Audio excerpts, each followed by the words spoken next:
जयशंकर साहब यहाँ पर आए थे तो लग रहा था कि उस वक्त जो डिस्कशन हुआ था तो शायद ये इजाज़त दे दे। भारत ने एशिया कप में पाकिस्तान आने से इनकार किया था और पाकिस्तान को टूर्नामेंट को हाइब्रिड मॉडल के तहत करवाने पर मजबूर किया था। अब भारत यही पॉलिसी दोबारा करना चाह रहे हैं चैंपियंस ट्रॉफी के हवाले से।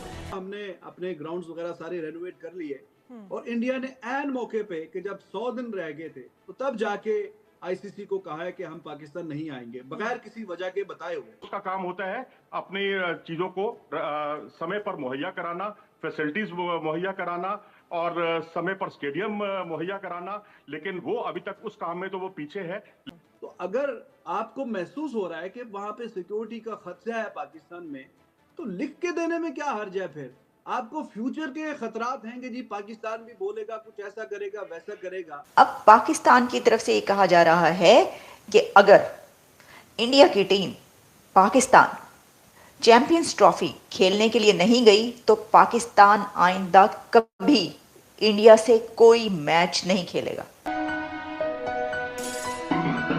दोस्तों, इस बार चैंपियंस ट्रॉफी को लेकर पाकिस्तान मीडिया पूरी तरह से पगला गई है। वो हर तरफ से भारत पे इल्जाम लगा रहा है जैसे मानो भारत ने पाकिस्तान के कपड़े फाड़ दिए हो। ऐसी ही एक डिबेट में रिजवान हैदर ने भारत के खिलाफ ज्यादा ही होशियारी दिखाने की कोशिश की, जिसका नतीजा ये हुआ, भारत के मनोज जोशी ने उनको सच्चाई दिखाकर बोलती बंद कर दी। इस वक्त पूरे पाकिस्तान का यही हाल है, जिनको समझ में नहीं आ रहा भारत को पाकिस्तान कैसे लाया जाए ताकि उनकी और ज्यादा बेइज्जती ना हो। वैसे आप इस बारे में इसे क्या सोचते हैं, हमें कमेंट बॉक्स में जरूर बताना और वीडियो पसंद आए तो इसे लाइक करें और साथ में शेयर भी कर देना।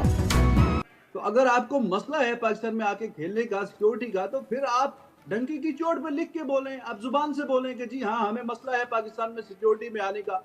फिर ये ढके छुपे अल्फाज में करते करा, फिर इसकी ये वाली बात ठीक नहीं है। फिर आप बताइए लिख के कि हाँ, फिर उसमें क्या हिचकिचाहट किस बात की है? चलिए अगले दिनों में कुछ स्थिति बिल्कुल क्लियर हो जाएगी और मैं समझता हूं कि इस बारे में ये कोई इतना बड़ा मुद्दा नहीं है। सबसे बड़ा मुद्दा यहाँ पर ये है चैंपियंस ट्रॉफी का भविष्य जो है वो अधर में लटक गया है, क्योंकि आप ही का जो डॉन अखबार है बड़ा प्रतिष्ठित अखबार है, मैं उसको रोज पढ़ता हूँ। वो फ्यूचर क्या पाकिस्तान की वजह से अब लटक गया है चैंपियंस ट्रॉफी का? जी, सवाल अपना दोहराएं। वो क्या सिर्फ पाकिस्तान की वजह से लटक गया है या एन मौके पे इंडिया ने जब ये पाकिस्तान को चैंपियंस ट्रॉफी अवार्ड की गई थी तब भी कोई इस पे सवाल नहीं उठाया? इतनी अभी जुलाई में इसका रिजवान हैदर साहब, एक चीज तो आपको भी समझने की जरूरत है। आप बिल्कुल ठीक कह रहे हैं, आपकी जो बातें हैं और जो पीसीबी कह रही है वही आप भी बोल रहे हैं कि भाई ठीक है आपने एंड वक्त पर, लेकिन कुछ मेरा कोई लेना देना नहीं है। I am very critical of PCB. ठीक है, मैं चलिए आपका अपना ओपिनियन है, आपका अपना ओपिनियन है, लेकिन इस बार हैदर साहब मैंने भी आपकी बात सुनी है कि जब बजट मुहैया किया जा रहा था, अलॉट किया जा रहा था, तो हमेशा ICC plan A, plan B, plan C, plan D के हिसाब से चलता है और उसने हाइब्रिड मॉडल के लिए एक अलग से बजट मुकर्रर किया था। तब पाकिस्तान क्रिकेट बोर्ड चुप क्यों था?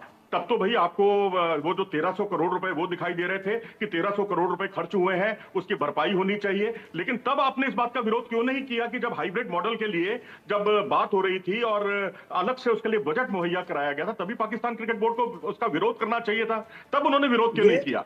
लेकिन अब सवाल है कि अब चैंपियंस ट्रॉफी से हटने की धमकी देना ये बहुत शोभनीय नहीं है, बहुत मैं समझता हूं कि अल्लड़पन का परिचय है। सवाल ठीक है। अब वो बजट जो तब पास हुआ है, आप मुझे कहीं पे भी बता दीजिए कि लिखा हुआ हो कि ये जो बजट है ये हाइब्रिड मॉडल के लिए हमने ये निकाल के साइड पे रख दिया। वैसी तो बात हुई नहीं बीच में। हुई चीजें ना आपके पास है ना मेरे पास है। जो कुछ सोर्सेज के हवाले से खबरें आई हैं उसमें बिल्कुल जो है बजट के लिए अलग अलग प्रोविजन किए गए हैं। बजट भी कई किस्तों में अलॉट किया जाना है। ये सारी जानकारी पीसीबी को थी, पीसीबी को जानकारी थी। और हाइब्रिड मॉडल आज के समय में समय की जरूरत है, इस बात को हमें समझ लेना चाहिए और पीसीबी को ये बिल्कुल तय कर लेना चाहिए कि अगर वो इस बात को नाक की लड़ाई मानकर चल रहा है कि हम दुबई में जाकर या कहां जहां भी कोई हाइब्रिड मॉडल के लिए वेन्यू तय होता है हम भारत से खेलेंगे तो हमारा आवाम हमें क्या कहेगा? अरे भैया हम बड़ा समझदार है, आपका आवाम इन पचड़ों में नहीं पड़ता। ये यहाँ के जो यूट्यूबर्स हैं, यहाँ के कुछ मीडिया के लोग हैं, उन्होंने इस तरह की बातें फैला रखी हैं और एक नफरत का माहौल पैदा करने की कोशिश की है। कभी भारत सरकार ने पाकिस्तान से खेलने के लिए आईसीसी टूर्नामेंट के लिए मना कभी नहीं किया है। बिल्कुल इसी में और भारत सरकार की तरफ से किसी भी तरह का नहीं, भारत सरकार की तरफ से मना नहीं किया गया, बीसीसीआई कह रही है, लेकिन आपके यहाँ तो पीसीबी को सरकार कंट्रोल कर रही है। आपके तो पाकिस्तान क्रिकेट बोर्ड को बाकायदा सरकार की तरफ से डिसीजन लिए जा रहे हैं। और दूसरा रिजवान हैदर साहब जी, सुनिए रिजवान जी, एक सवाल और सुन लीजिए, आप अपनी बात एक साथ रखिएगा, एक साथ। रिजवान आप पहले बात सुन लीजिए मेरी, पहले सवाल सुन लीजिए।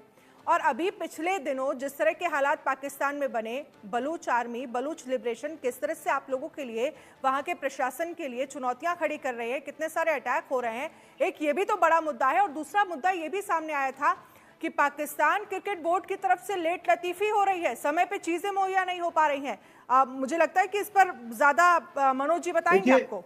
ठीक है, ये पहले तो आपने बोला कि आपकी बात का जवाब ठीक है, मुझे भी बोलने दीजिए ना, आप रिजवान आप बोलिए। कही गई है, देखिए मुझसे सवाल पूछा गया। हैदर जी मैं अभी थोड़ा आपकी सा बात मुझे भी सुनता तो हूं, बोलने आपको दीजिए जरूर, ना, आप हमारे आप गेस्ट बोलती हैं और वो मनोज ठीक है। बोलते हैं। एक सेकंड मनोज जी, एक बार रिजवान जी को बोलने दीजिए, उसके बाद जी जरूर। देखिए पहले आपने बोला कि पीसीबी गवर्नमेंट के प्रेशर से आजाद नहीं है, तो आजाद तो बीसीसीआई भी नहीं है। बीसीसीआई बोलता है जी हम बीसीसीआई अपने इंडिपेंडेंट बॉडी है, इंडिपेंडेंट डिसीजन लेता है। ये आप कहीं भी और कहीं भी देख लीजिए, आप कोई भी एग्जांपल रख लीजिए सामने। पूछ लेंगे फिर गवर्नमेंट आप क्या कैसे पॉलिटिक्स में फंसा हुआ है पाकिस्तान क्रिकेट बोर्ड, ये दुनिया जानती है। कैसे वहां पर लॉबिंग होती है, कैसे वहां पर आप लोगों के क्रिकेटर पहुंचते हैं, जो टैलेंटेड लोग हैं उन्हें कैसे साइडलाइन किया जाता है, ये सब जानते हैं। बोलिए मनोज जी, आप बोलिए।